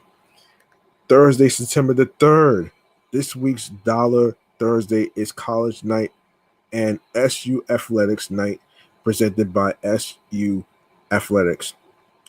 Syracuse Cheer and Dance will be in the house along with Otto, and the SU band will be playing at the main gate when gates open.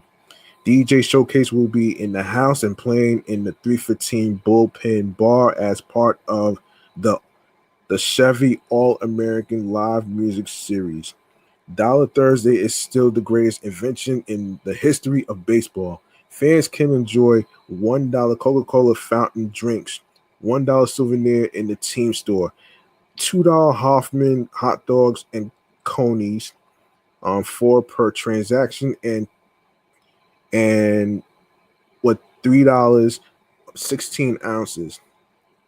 Select cans and drafts at Labatt, Coors, Budweiser, Saranac, and 1911 hard ciders.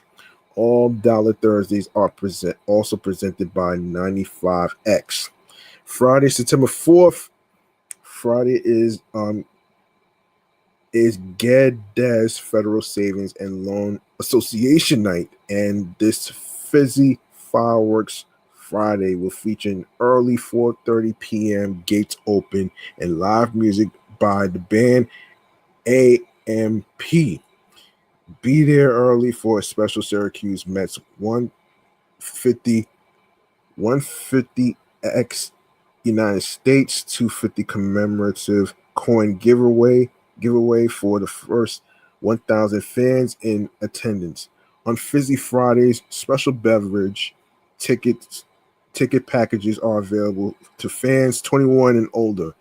For only $30, fans get an outfield box ticket to the game and 2 vouchers for all beverages at the Metro Grab and Go, located underneath the Metropolitan Club on the first base side, including canned craft beers, canned cocktails, water, or soda. $35 for a dugout box ticket. Tickets must be purchased at SyracuseMets.com or at the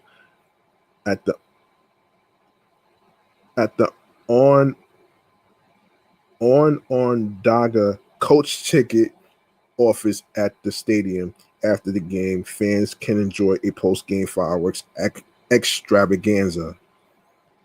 And Saturday, September 5th, 6:30, 6:35 p.m. Gates open at 5:30. 6:35 p.m. is when the game starts. It's Wall of Fame Day on a Super Saturday presented by NB Bank, featuring an appearance by 1986 World Series champion Doc Gooden and a Syracuse baseball sticker bomb jersey giveaway. This Saturday is one of the biggest of the year.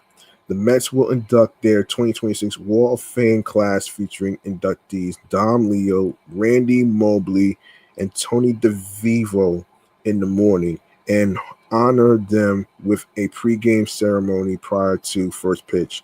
Guarantee a giveaway jersey with the amazing giveaway pack you can purchase at milb.com,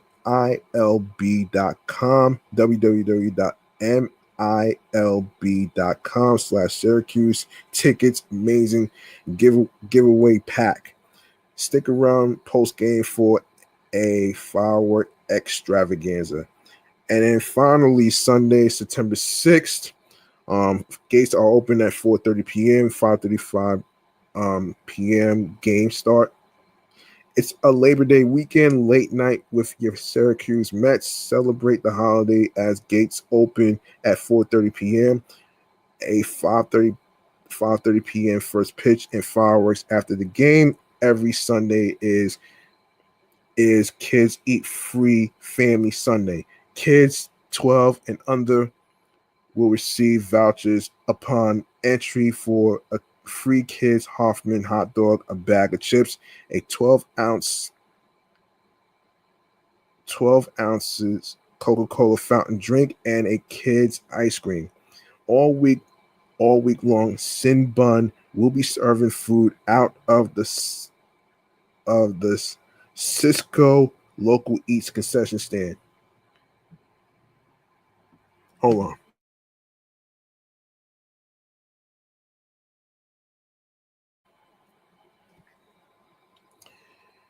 Yeah. Tickets for this homestand and all Syracuse Mets home games are on sale at the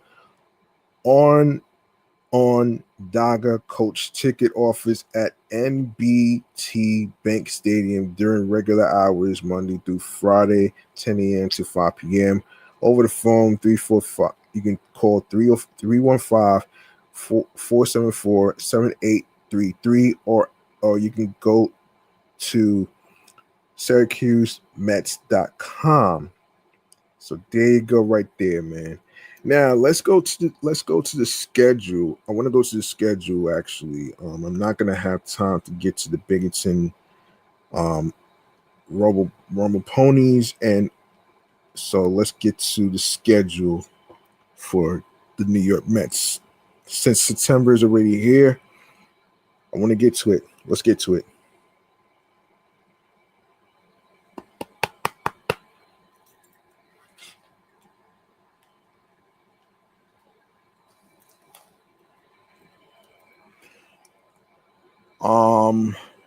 Okay.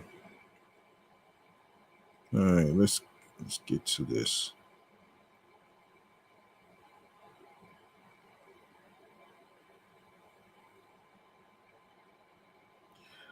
All right.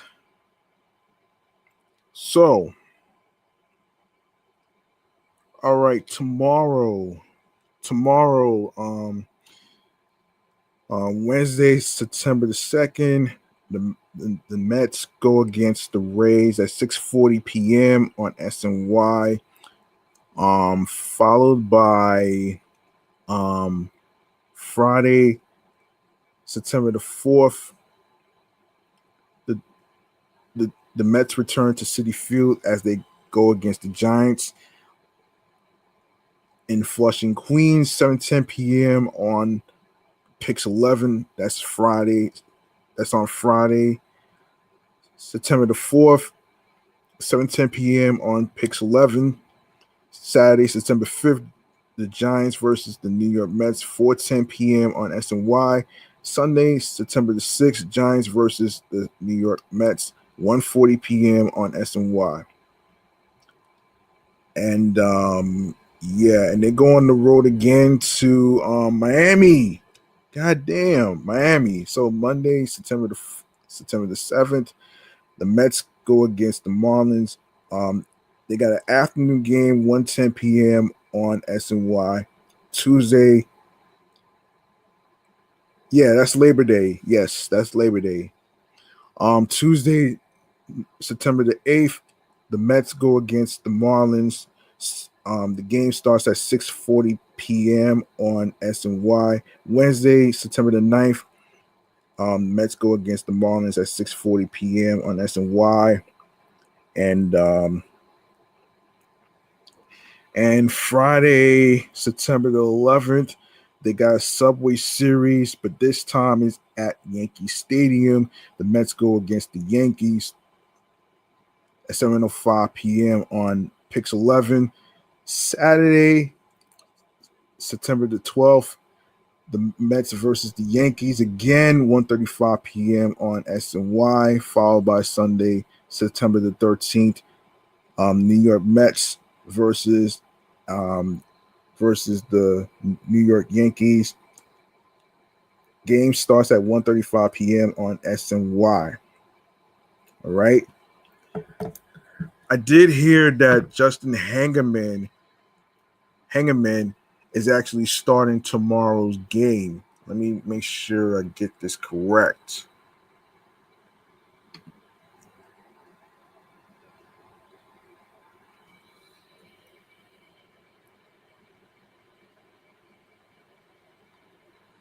But it doesn't say who is going to be starting on the opposing team of the Tampa Bay Rays. So they didn't really say much. They didn't really say much, but so I will actually I'm gonna find out for you guys.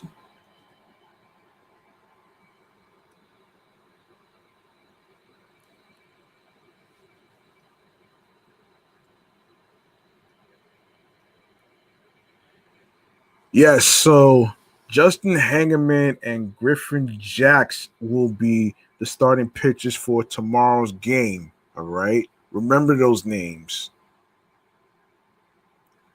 Remember those names. All right.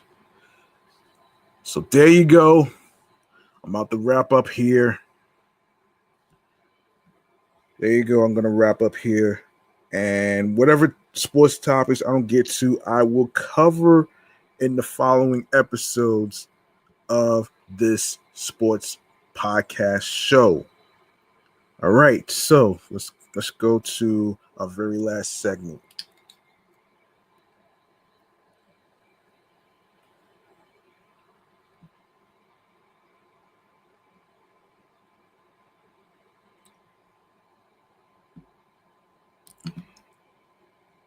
All right, we're going to go to our very last segment right about here, which is stream choices on the go.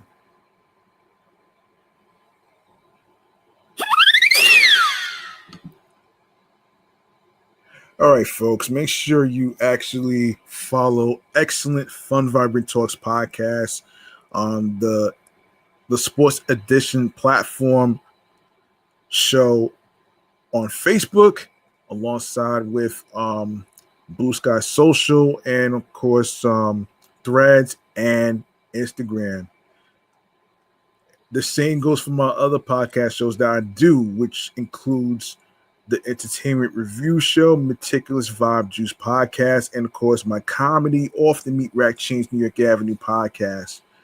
All right, and yeah, I'm going to make sure that I actually record episode 454 on my other primary channel, G Money Stacks 555. Of course, make sure you subscribe to that channel alongside with Meticulous Vibe Juice Podcast.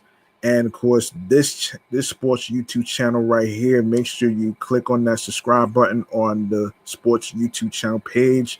Leave a like and share your thoughts in the comments. Tell me how you feel about the topics in today's episode, and along with other episodes that you've listened to. And of course, be sure to click on the notification alert so you'll be notified when I'll be on the air live for more podcast recordings and more topics to come.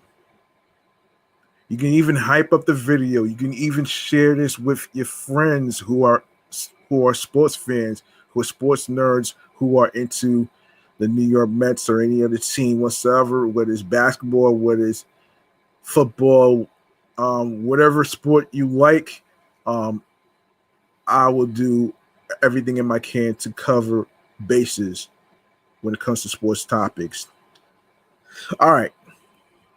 I'm about to get up out of here. That's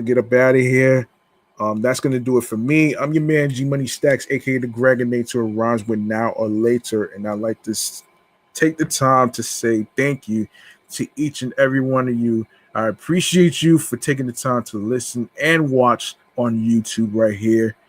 And remember, the grind doesn't stop. Hard work pays off. You have to work hard and earn it. It's not going to be given to you on a fucking silver platter. And of course, follow your goals and dreams. Very important. Don't let anybody tell you that there's no money into something that you are already started. Because at the end of the day, you can't really let your parents be haters to your goals and dreams of what you're trying to do. Everybody has a story. Everybody has struggles. Everybody has their own goals and dreams and niches.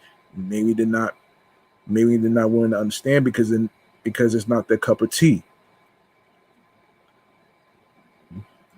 But if you plan on starting a podcast like I did 5 years ago,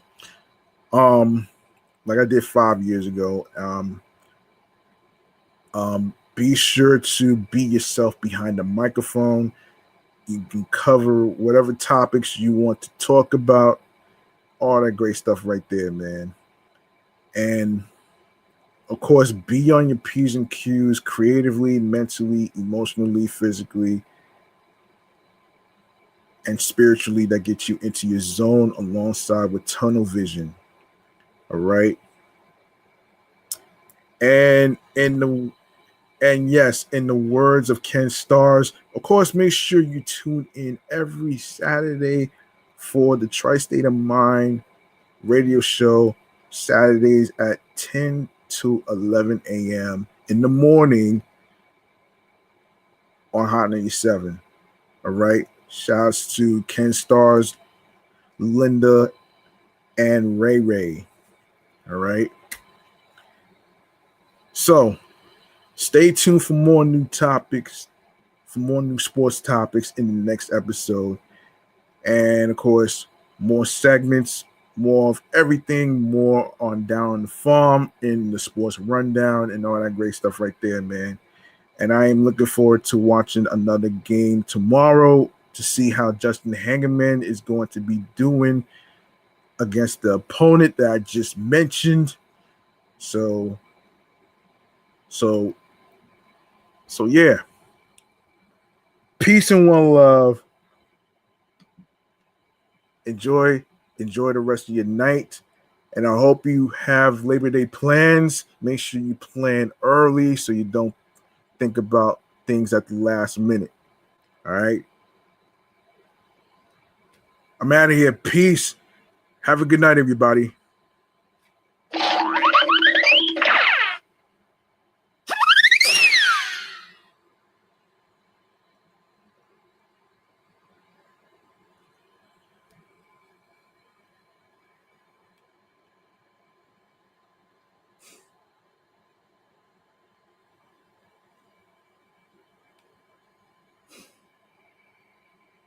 What the hell?